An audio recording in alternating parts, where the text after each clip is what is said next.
Good morning. कल हम लोग प्रस्ताव एवं संकल्प के बारे में पढ़ रहे थे, जिसमें साधारण संकल्प एवं विशेष संकल्प में अंतर देख रहे थे।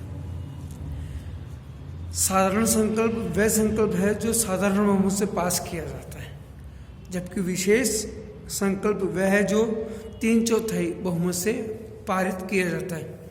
ये इन दोनों में मुख्य अंतर है। लेकिन उपरोक्त इस अंतर के अलावा भी कुछ अन्य अंतर जो हैं साधारण प्रस्ताव संकल्प एवं विशेष संकल्प को भिन्न बनाते हैं। पहला है बहुमत। साधारण संकल्प को साधारण बहुमत से 51% बहुमत से पारित किया जाता है।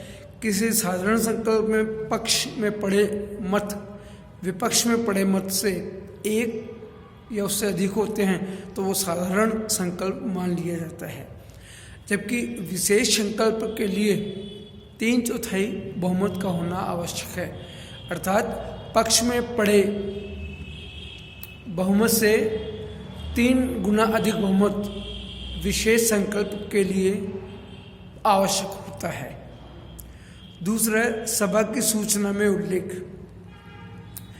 साधारण संकल्प का सभा की सूचना में ये उल्लेख किया जाता है कि ये साधारण संकल्प के रूप में पारित किया जाएगा।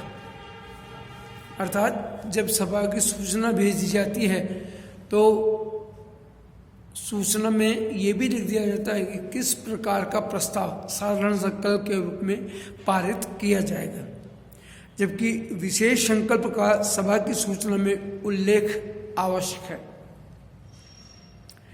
ये सूचना में ये इरादा प्रकट कर दिया जाना चाहिए कि अमुक संकल्प विशेष संकल्प रूप में प्रस्तुत किया जाएगा। अर्थात जब विशेष संकल्प हो तो इसकी सूचना प्रत्येक सदस्य को दी जानी आवश्यक है कि ये प्रस्ताव 3/4 बहुमत से विशेष संकल्प के रूप में पारित किया जाएगा। नंबर 3, पंजीयन। साधारण संकल्प का रजिस्ट्रार के यहाँ पंजीयन कराना आवश्यक नहीं होता। अर्थात कंपनी चाहे तो साधारण प्रस्ताव का भी पंजीयन करा सकती है, लेकिन अनिवार्य नहीं है।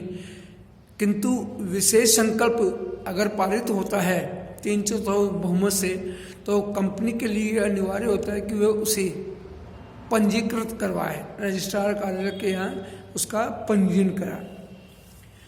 अगला है प्रकृति। साधारण संकल्प सामान्यतः रूटीन प्रकृति के होते हैं। रूटीन कार्यों को पूरा करने के लिए जो प्रस्ताव पारित किए जाते हैं और वो प्रस्ताव अगर साधारण बहुमत से पारित होता है तो वो साधारण संकल्प कहलाते हैं। विशेष संकल्प सामान्यतः विशेष कार्यों को पूर्ण करने के लिए पारित किए जाते हैं। अगर कंपनी सभा के मार्फत कोई विशेष कार्य करना चाहती है तो उस कार्य को करने के लिए विशेष संकल्प की आवश्यकता होती है। अगला पॉइंट है निर्णायक मत। संकल्प की दिशा में, साधारण संकल्प की दिशा में अगर पक्ष और विपक्ष में समान मत पड़ते हैं तो जो सभापति होता है उस सभापति का मत निर्णायक होता है। वो पक्ष में भी दे सकता है और विपक्ष में भी अगर पक्ष में देता है तो वो साधारण संकल्प बन जाता है, और विपक्ष में बस देता है तो प्रस्ताव गिरा हुआ माना जाता है। विशेष संकल्प की दिशा में सभापति को यह अधिकार नहीं होता है, क्योंकि विशेष संकल्प सदैव 3/4 बहुमत से पारित किए जाते हैं, इसलिए सभापति का इसमें कोई महत्वपूर्ण रोल नहीं होता। फिर नंबर 6, अधिनियम में उल्लेख। साधारण संकल्प कब कब आवश्यक होता है, इसका उल्लेख अधिनियम में किया जाना आवश्यक नहीं होता। परिस्थिति जन्य अगर प्रस्ताव पारित किया जाता है और वो सामान्य बहुमत से पारित होता है तो वो साधारण संकल्प बन जाता है। लेकिन विशेष संकल्प के लिए अधिनियम में इसका उल्लेख करना आवश्यक होता है। अर्थात किन किन दशाओं में विशेष संकल्प पारित किया जाएगा, इसका उल्लेख किया जाना सामान्यतः अनिवार्य होता है। नंबर 7, व्याख्यात्मक विवरण। साधारण संकल्प के लिए किसी प्रकार की व्याख्या करनी आवश्यक नहीं होती, कोई व्याख्यात्मक विवरण नहीं दिया जाता, लेकिन विशेष संकल्प की दिशा में उस संकल्प के महत्वपूर्ण तथ्यों के बारे में जो है व्याख्या दी जाती है कि विशेष संकल्प की आवश्यकता क्यों हुई है, किस कारण की वजह से विशेष संकल्प पारित किया जाता है। ठीक है, ये इन दोनों में मुख्य अंतर। तीसरा है विशेष सूचना की अपेक्षा वाले संकल्प। नंबर 3, ऐसे संकल्प जो कि विशेष सूचना दिए जाते हैं वो कम से कम 3 माह पूर्व या सभा प्रारंभ होने के 14 दिन पूर्व लिखित में प्रस्तुत किए जाने चाहिए।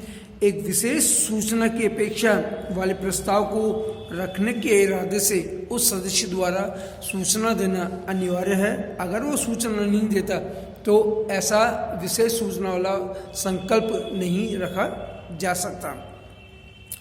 साधारण सभा में अगर वो सूचना सदस्य नहीं देता है तो समाचार पत्रों में उन सूचना कंपनी द्वारा उस सूचना को प्रकाशित कर दिया जाता है। और ये दोनों ही समाचार पत्र ऐसे होने चाहिए, जो भी सूचना दी जाए वो राज्य स्तरीय एवं राष्ट्रीय स्तर समाचार पत्र होना आवश्यक है। विशेष सूचना वाले संकल्प की अपेक्षा निम्नलिखित संकल्प विशेष सूचना दिए जाने पर ही पारित किए जा सकते हैं। पहला है किसी निर्मात अध्यक्ष अंकेक्षक की पुनर्नियुक्ति नहीं होने देने संबंधी। अगर कोई ऑडिटर है और उस ऑडिटर को कंपनी नियुक्ति देना चाहती है लेकिन सदस्य उसका विरोध करते हैं तो विशेष सूचना वाला संकल्प इसके लिए अनिवार्य होता है। नंबर 2, किसी निवर्तमान अंकेक्षक अतिरिक्त अन्य व्यक्ति को अंकेक्षक के रूप में, अर्थात जो रिटायर ऑडिटर है उसकी जगह दूसरा ऑडिटर रखना है तो भी विशेष संकल्प की आवश्यकता है। किसी संचालक को कार्य पूर्ण होने से पूर्व ही हटाया जाना है तो उसके लिए विशेष सूचना वाला संकल्प अनिवार्य है। नेक्स्ट, अगर किसी संचालक के स्थान पर किसी दूसरे संचालक को नियुक्त किया जाना है तो नियुक्ति के लिए भी विशेष सूचना वाला संकल्प दिया जाना अनिवार्य होता है। नंबर नेक्स्ट, यदि कोई व्यक्ति अपने आप को या किसी दूसरे व्यक्ति को संचालक के रूप में प्रस्तावित करना चाहता है, उसको ये लगता है कि उसके पास साधारण सभा में बहुमत है, वो बहुमत के आधार पर संचालक नियुक्त हो सकता है, तो ऐसी नियुक्ति उस समय प्राप्त हो सकती है जबकि वो विशेष सूचना वाला संकल्प की सूचना कंपनी को लिखित में दे और समाचार पत्रों में उसका प्रकाशित करे। धन्यवाद। आगे हम कल देखेंगे।